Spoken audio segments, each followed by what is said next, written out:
EV and the human being. For that matter, any product is only connected to the human being, correct? So when that is the situation, EV is pretty close to the human being. Why? Because it is reducing the pollution in the environment, and therefore it is of a great value for the human being. Now the next question is, because EV is already beneficial for the human being, technology has to keep rising up.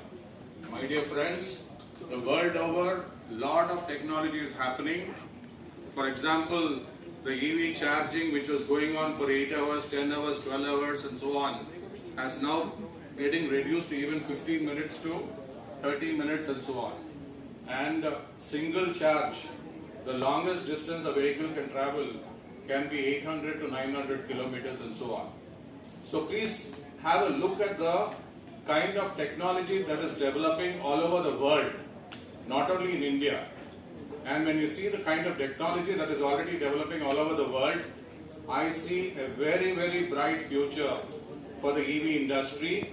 And parallelly alongside with the EV industry, the alternative energy resources are also picking up. And therefore, a lot of hybrid combinations can also come up. For example, EV with a combination of solar.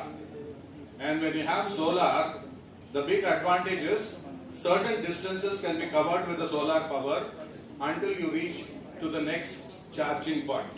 So like that, there are unlimited opportunities that are available, number one.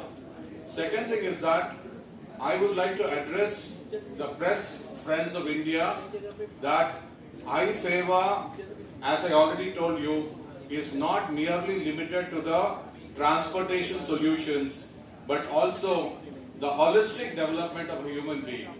Why do you need that holistic development of a human being?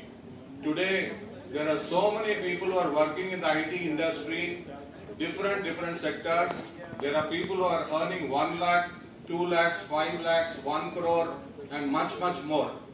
But is that earning sufficient for life? Unless and until you have a healthy life.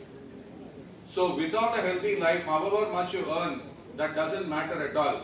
So therefore, a parallel preparation of the health of the individual becomes very, very important.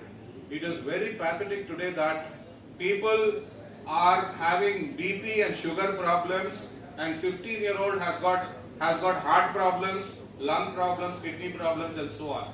What kind of a world are we living in? So therefore, there has to be solutions in all these aspects.